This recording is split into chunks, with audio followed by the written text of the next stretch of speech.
Welcome everyone to another video of another astrological outlook here in the running series of signs, planets, and stellar rhythms.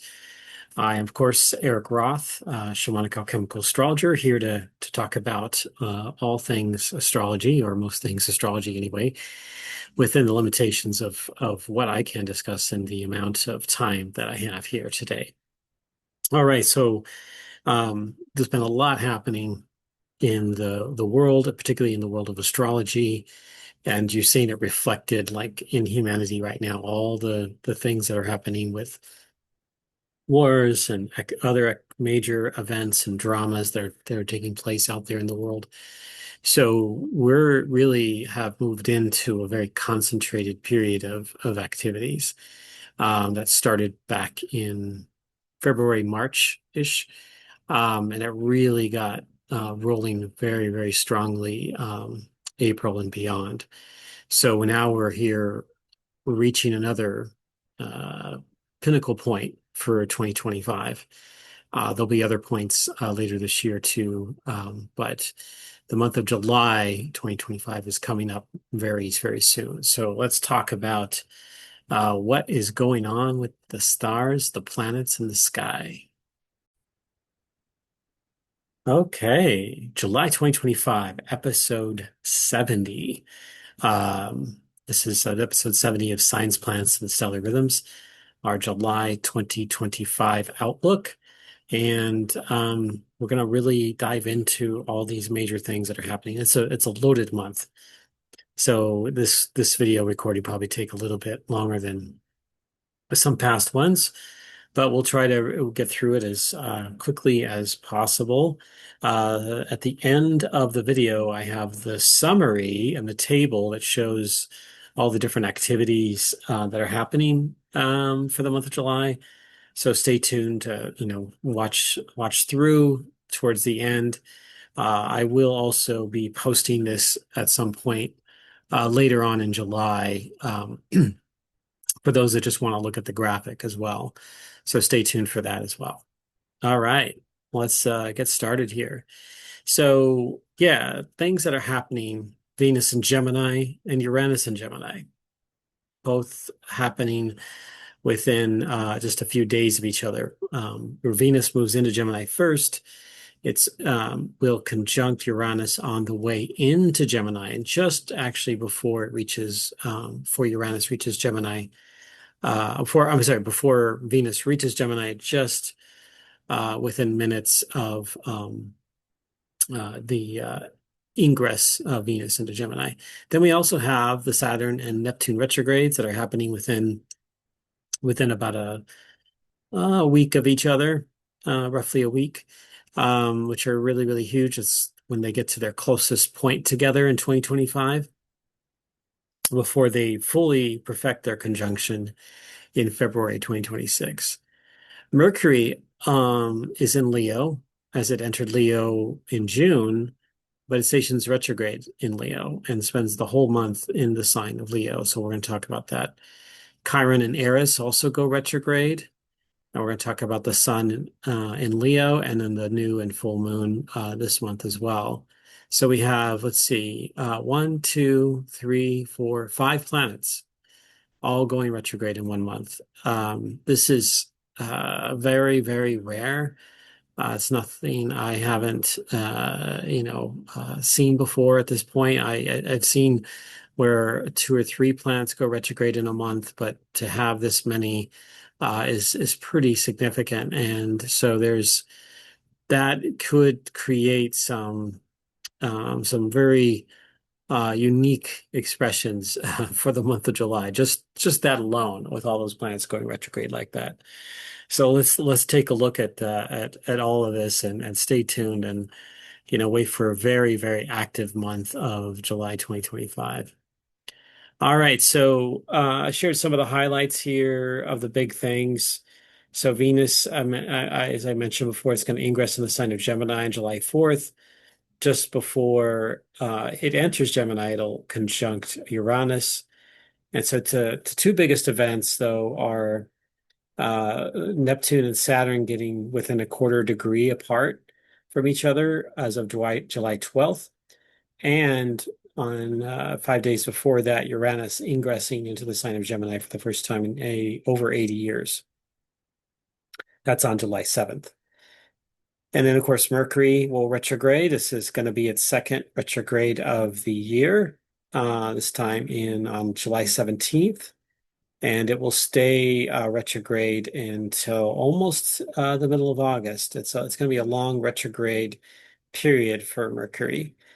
And then, so this is sort of the thing that will intensify what the world has gone through since about March. Some could call it February when Venus was entering the sign of Pisces and then Aries. So that's like throw that into that mix of the power of this year. Why? When I did that 2025 overview, I wasn't kidding about how profound this year was going to be. All right, let's start out with Venus and Gemini.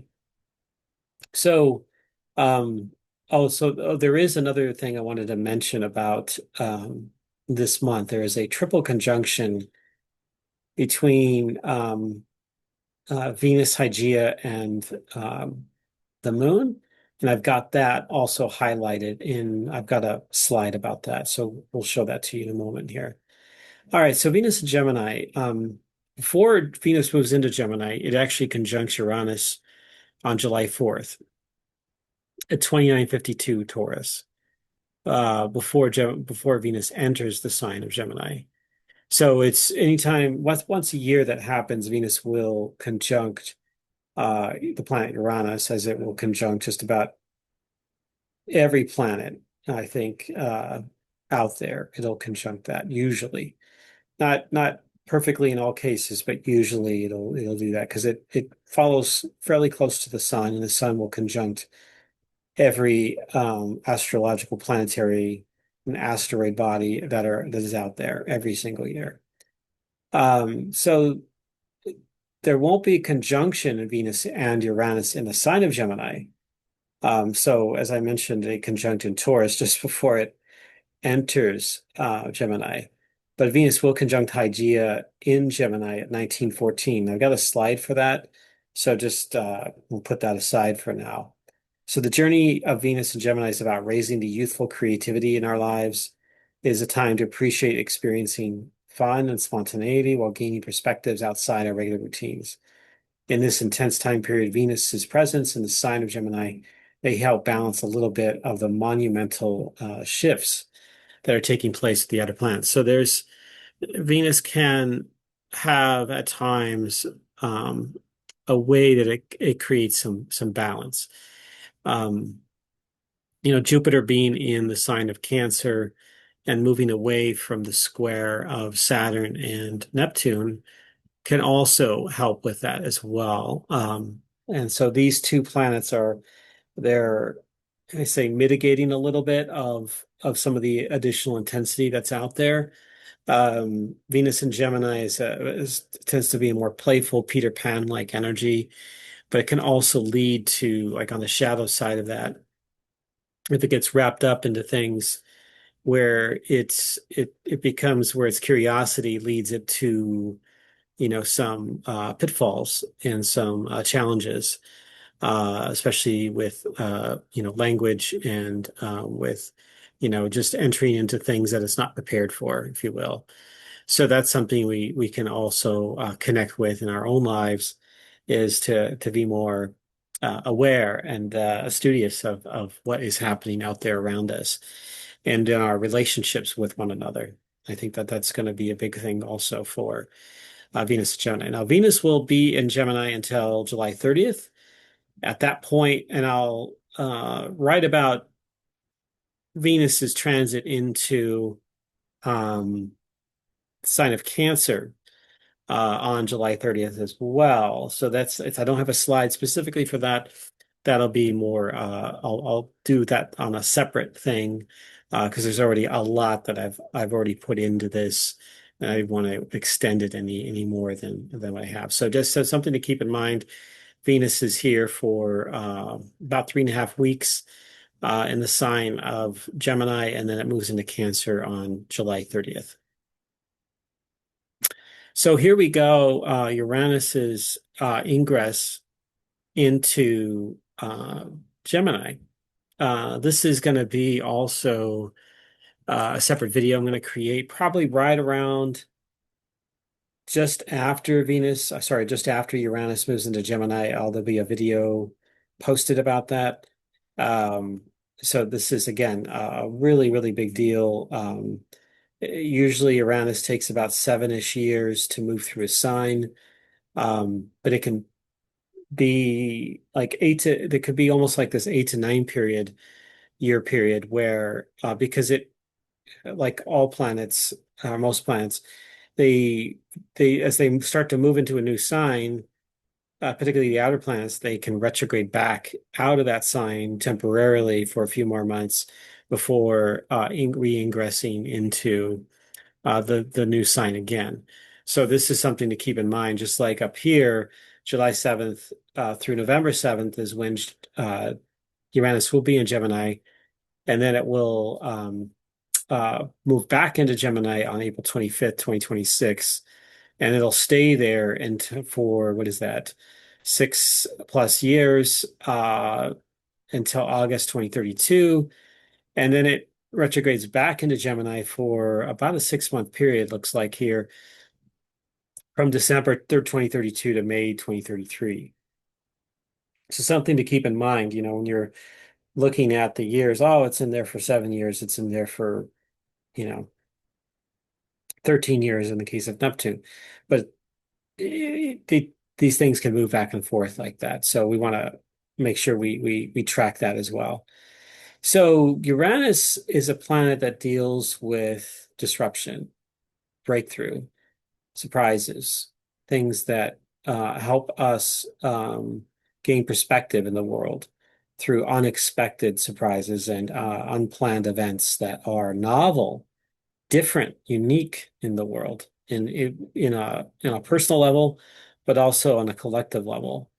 Like some of the things that are going to go on, and I think Uranus's ingress into the sign of Gemini is a huge one for the world, because the U.S.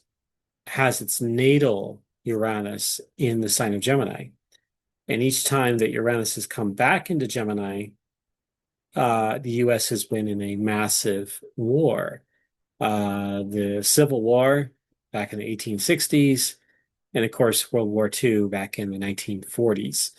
So it's not predicting or saying that Uranus is guaranteed to send us into any kind of war.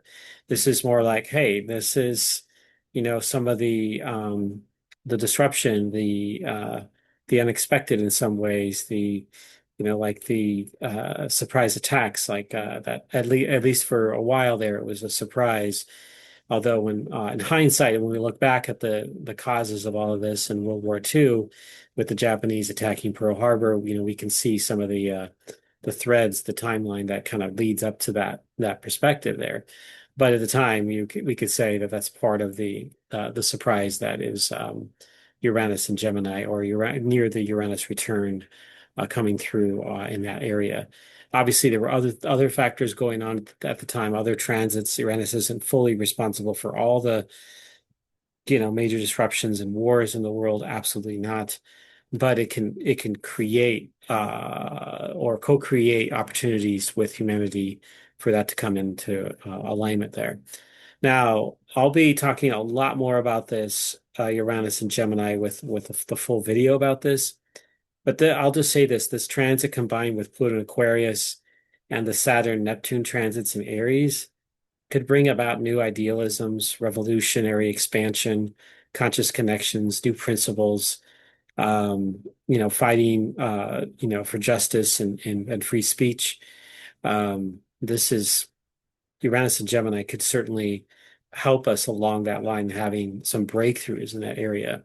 So something to be aware of, and it doesn't necessarily need to be in a global war or anything like that. So the general focus just on Uranus and Gemini by itself has to do with the mind, communication, imagination. So we might have some surprises and breakthroughs waiting for us in communication technologies, including how we connect on the internet. I think that this is going to play a role with Pluto and Aquarius with artificial intelligence as well. So something to have that awareness of, something to keep in mind as we roll through the months and the years with Uranus and Gemini. So there's a bunch of retrogrades, but the first two that are coming out here is Neptune and Saturn. So in this chart here, when Neptune goes retrograde on July 4th, the same day that Venus moves into the sign of Gemini in conjunction Uranus, we have Neptune stationing retrograde at 2 degrees 10 minutes Aries. At the time that Neptune goes retrograde, there's a difference of just 1/3 of 1 degree of between Neptune and Saturn. So they're if we could see Neptune in the sky, it's not visible to the naked eye, but if we could see it, and if we saw Saturn and Neptune together, they would be like nearly touching each other. They would be so close. Um, and so this is something to be aware of, that even though it's not a perfect conjunction, it's, from a shamanic perspective, this is really, really powerful. And I want to show you, I've got these other things highlighted here, also in the Saturn retrograde too, is because there's this Pluto is sextiling this configuration of Neptune and your Saturn, and Uranus is also sextiling with Venus at the time, actually, interestingly enough, of course, with Neptune and Saturn. This makes for kind of what some astrologers call a mini grand trine or a double sextile. So these Pluto and Uranus will be playing a role, and in this case, Venus as well, playing a role in this Neptune and Saturn station point of retrograde. In fact, it brings into a larger window of the double sextile between Uranus, Neptune, and Pluto, and this greater sense of Neptune playing a center role in all of this, because it sits right in the middle of this double sextile. So there's something really um, something that is really sticking out in the case of Neptune, and why it's playing a primary role. So something to be aware of as it goes through this, as it stations, goes back into Pisces for a few months, then comes back out. We won't have this as strong of a double sextile or mini grand trine in the months of October, November, December, and January. But then when we get into February and after, it'll start to kind of roll back into our conscious humanity's consciousness. So we'll be looking at that more strongly. In fact, I'm thinking of actually doing a separate video just about this and the longer term over the decades, particularly the Pluto Neptune sextile off and on through the 20th century and through for many years to come in the 21st century as well. Neptune will station direct. It'll be retrograde all the way until December 10th, until 29 degrees 22 minutes Pisces. And then the next point, and you can see I still have those other planets highlighted here. The next point here is what I show is the closest point between Saturn and Neptune on July 12th, the closest point in 2025. They actually perfect their conjunction on February 20, 2026. But this is like that mid-July period, and they're going to be really kind of hanging around each other the entire month of July and into August as well. In fact, they'll be within a degree of each other through August and into, I think, early September, if I'm not mistaken. So they're really strongly like influencing things on this planet. And it's not just a one-day event, although this one day is profound. It's pretty rare for two outer planets to be like this and have their station points so close together like this, as Saturn stations at 1 degree 56 minutes. Actually, I think it's looks like a 13-minute difference, not 14. I think I was calculating from when Neptune was at 210. So that would have been 14. So it's actually 13 minutes, but still about a quarter of 1 degree. Um, so the last time that they did anything like this together in such a profound way, it's been a really long time. It was 1989 when they had three conjunctions with each other, and 1952 and 53 also having three conjunctions with each other. So it only happens once every 35 and a half years. And I have a video now uploaded on my YouTube channel that is about the Saturn-Neptune conjunction period and all the some of the historical parts to that I comment on and share about and what took place during that time. So there's a lot taking place in this, and that some of the what I call the paradigm shift is taking place in large part due to this opportunity of Saturn and Neptune being together and looking at past trends of Saturn and Neptune being together and how humanity has shifted in various ways due to Saturn Neptune's conjunction period. A lot of a kind of acceleration, amplification of the shift of dreams and ideologies trying to come into form and stick around, but also kind of the breaking down of forms, the breaking down of barriers as well, the melting of walls, like what happened in 1989. Although I can also say about 89 is that Uranus played a role in that too, because it conjuncted Saturn during that part of that time period as well. So it wasn't only due to Saturn and Neptune, but because other planets play significant roles here too. So this is what we're having. I want to also comment next year, I believe it's June, July, more like July is when Jupiter moves into Leo. We're going to have Pluto, Neptune, Uranus, and Jupiter in this like a double trine. And what is that? That would be three sextiles. So two trines and three sextiles all kind of connected together. But that's part of this really unusual time we're living in. So keep this something 2026 is not going to be a slouch to 2025, that's for sure. It's definitely going to be really showing up very, very strongly for humanity. So something to be aware of here. Okay, so we have a full moon on July 10th. And this image here, this is something I want to. I'll be doing a recording of this full moon with Caitlin Castell as we do our full moon series regularly each month. This full moon is going to look lower in the sky.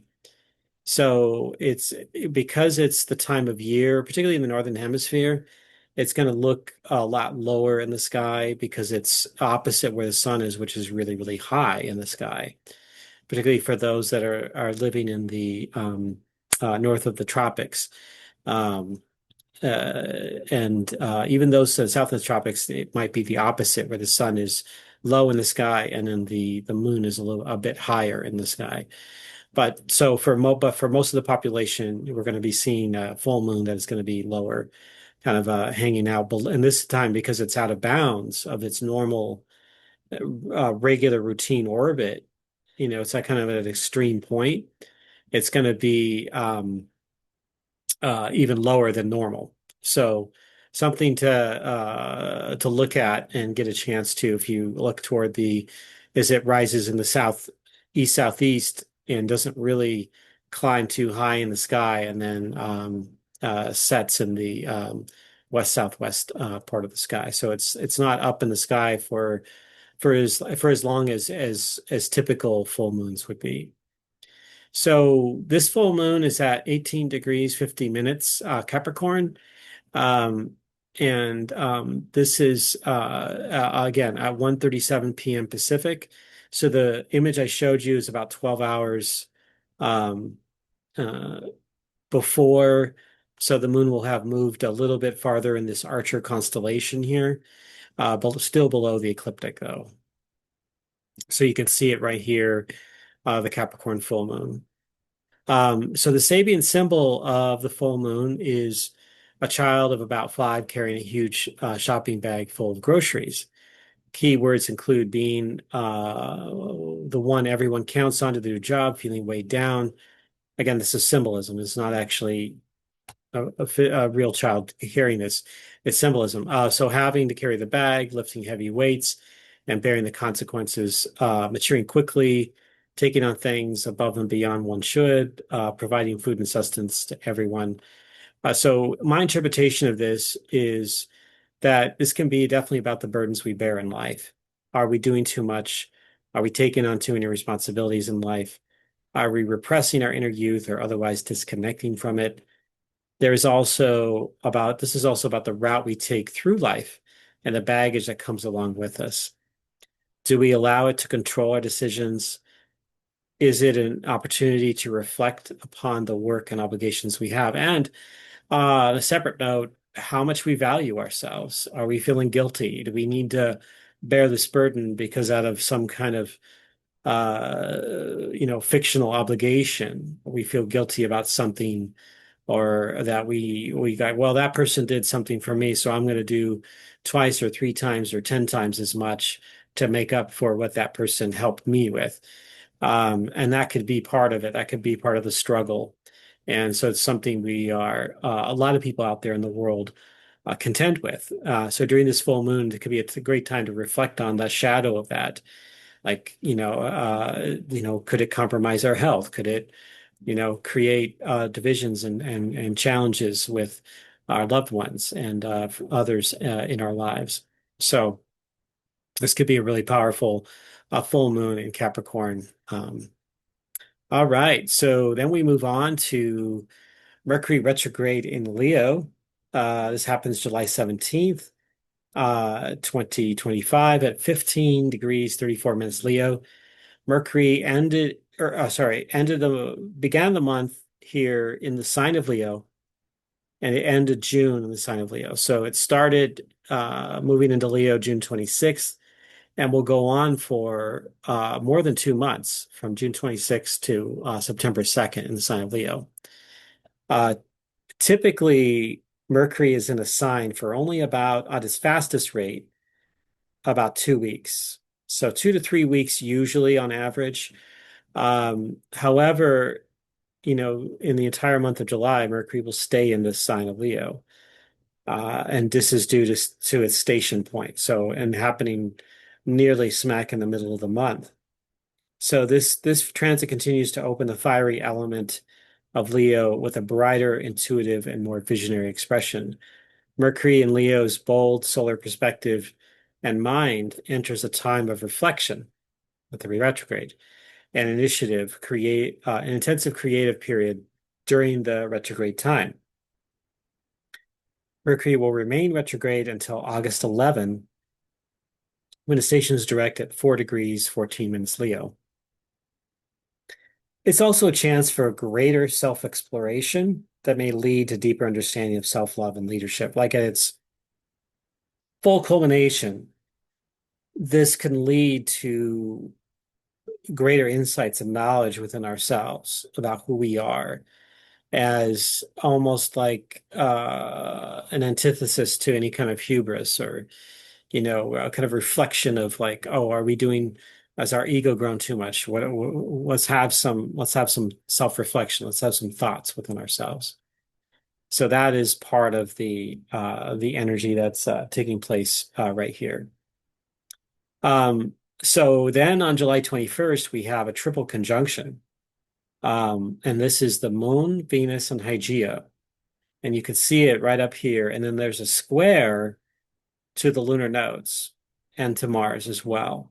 This is an interesting day. This happens only 4 days after the Mercury station retrograde. So this feels like an intensive day. I mean, especially because Mars is there as well. If Mars wasn't there, I would say that there could be a more of a almost like a connection, a deeper connection to the wellness and health uh, of our soul, especially especially the health of relationships in the world, the health of our relationship to ourself, and our own natural curiosity, and to allow that curiosity in a way to kind of give us a little bit more courage in life, to kind of, because sometimes curiosity can overcome fear because we are drawn to something. We're drawn to learning something. We're drawn to knowing something. Now, sometimes that can be to a fault unto its own, where overcoming fear could lead us into a more dangerous situation as well.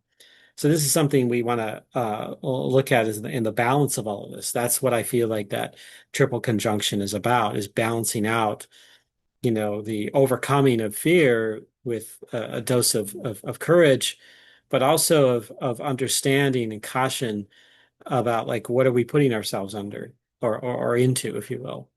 And that there, with the nodes playing a role there, that deals with our past history in humanity and our destiny point. So, is it going to be something that helps us connect on a soul level to our destiny, or is it something that's going to be regressive? Um, I feel like a lot of the emphasis is on the past and the things that we need to do to help ourselves move away from humanity's old story of the continuous wars, the reliance on the same systems over and over again that are not working. It's something to this is where Gemini can thrive, is in coming up with new ideas, coming up with new perspectives that others can't. And so this is this in this triple conjunction, that it could present a opportunity for us to be in that space. You can see here about a sextile, Mercury in sextile with Venus, Moon, and Hygeia there in Leo.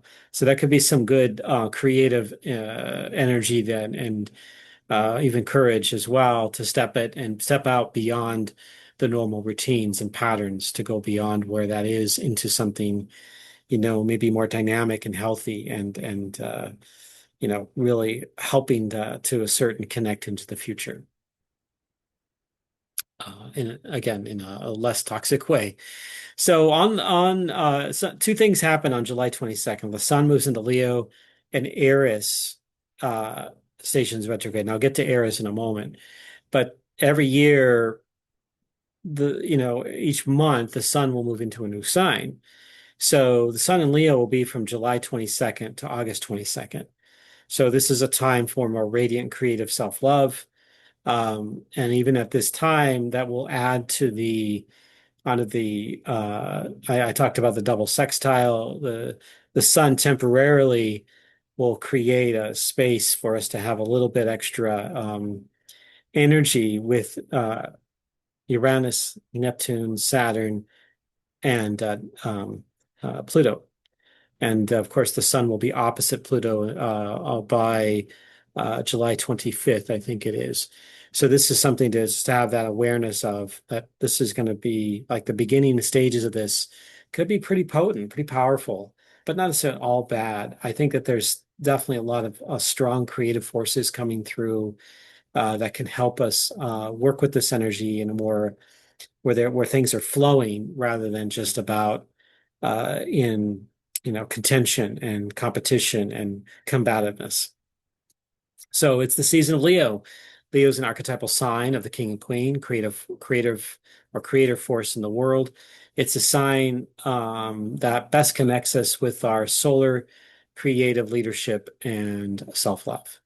It's a time to tap into our abundant visions and be bold about what we want. Are we ready to lead others to a goal and/or ourselves into a promising and bright future, or not? In addition, we can ask if we love ourselves, not from a place of vanity, but from genuine care and acceptance of our natural gifts and talents and the soul that is each of us individually and collectively. So, like, ideally, Sun and Leo can really help us shine through, help us radiate out that self-love to the world around us, and bringing us more harmony with who we are, um, and the world around us. They even has a chance to bring balance into the way the planets are going. But again, I say that's not a strong possibility. I think it's more that more people will be more reactive based on how the world is. But at the same time, we could place intention toward this and help mitigate maybe some of the and more intensive reactive forces that are going on here. All right, on the same day that the sun is in Leo, um, enters Leo, Eris stations retrograde. So Eris has usually it's a little over 6 months where it's direct and a little under 6 months where it is retrograde because it has such a long orbit, a 550 plus year orbit. And it's been in the sign of Aries for since the 1930s, I believe, the early 1930s. So most people on the planet have been, sorry, 1920s. Most people on the planet have uh, their natal Eris in the sign of Aries, 99.9% of them. So it takes a long time. I think Eris moves about roughly about a quarter degree right now on average per year. And Aries, the sign of Aries, is Eris's longest jaunt through that sign or through any sign. So it's the longest sign duration, just like Pluto as it moves through Aries and Taurus.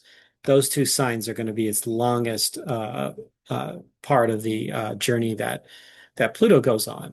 And including, I would say, spending a long time also in the sign of Gemini for Pluto. So Eris will retrograde at 25 degrees, 43 minutes Aries. And I bring Chiron in here too because they're 8 days apart and they're retrograde, just like 8 days apart between Saturn and Neptune. But I bring them on the same side because they are having a period of conjunctions with each other. And so there's going to be another conjunction in October, and then the one after that, I believe it's in February or March. I'll have to look at the ephemeris for that. But the next one is October 8th at 25:15 Aries.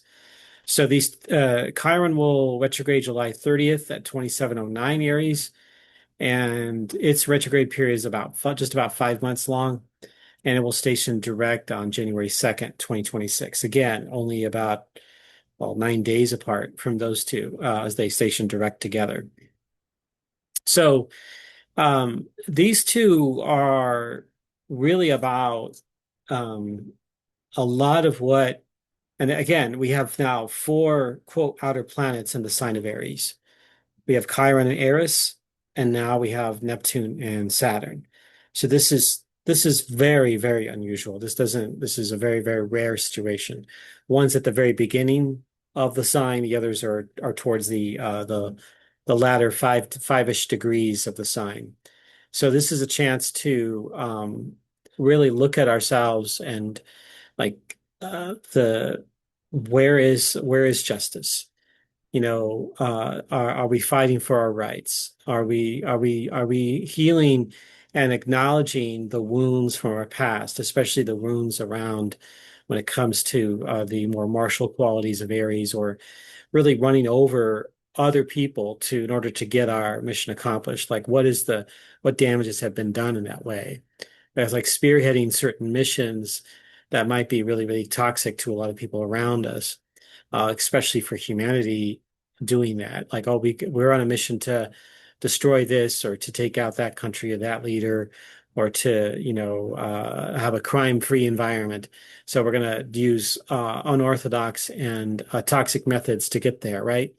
So this is part of what Chiron and Eris are commenting on. It's like fight for voice and justice and to be in that space.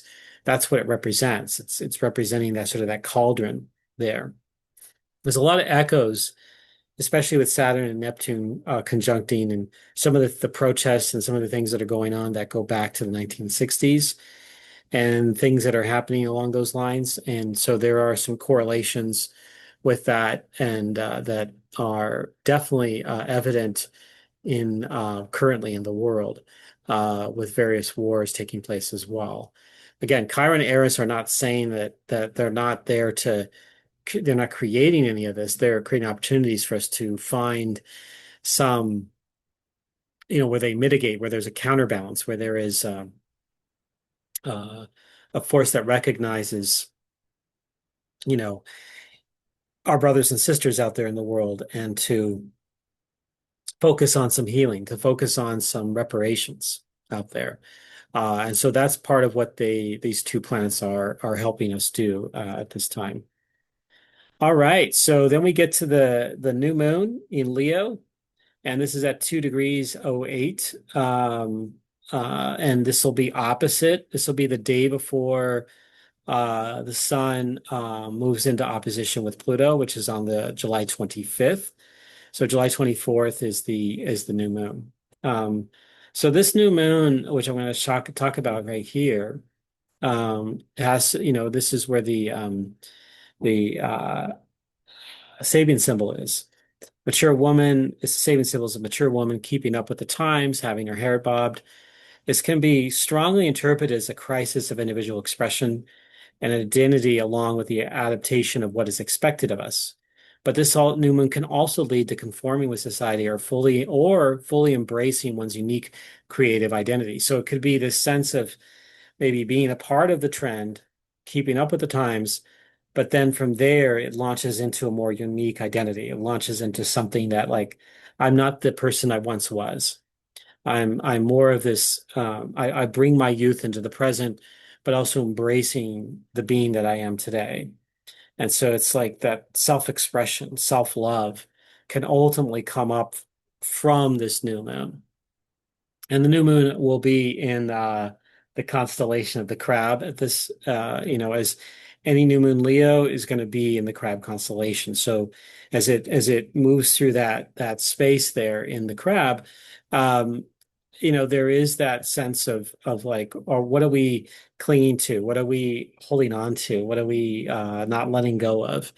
Or, we need to feel, we need to have that person's love in order to feel complete, for example. We need to have that sense of balance, if we, by everyone dressing a certain way or being a certain way in order for us to feel good about ourselves. Well, that's part of the energy about this new moon, is like there's some new creative force that wants to come through here, and be fully expressive. All right, here's the chronology of the month. So we have yeah, some major things. I didn't list the 25th. I mentioned there's the Sun Pluto opposition, which is right here. So not all things are listed on this. I do have the 21st. We do have the Moon Venus Hygeia here. It's written here on the bottom, but everything else is up on top. And so you can see it's a pretty full month. And when I do the chronology, I could literally fill every day with just minor aspects. But I'm focusing in on the big ones. And I could add a few more, like the Sun Pluto opposition.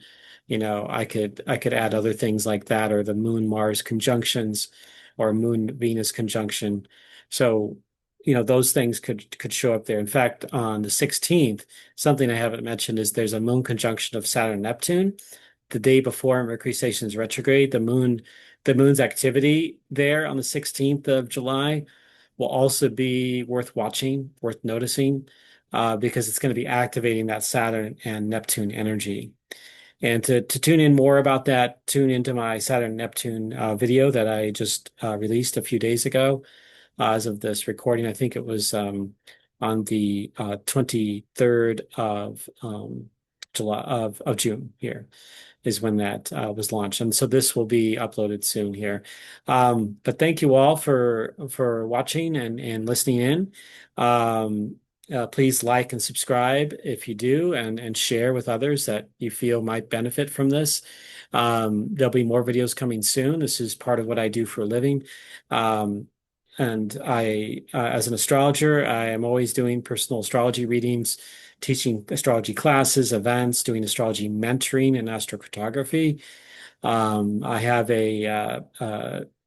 astrology colleague that I work with doing full moon videos as well as doing online courses about the stars at mystaralchemy.com. That's Kaylin Costell and I doing that work.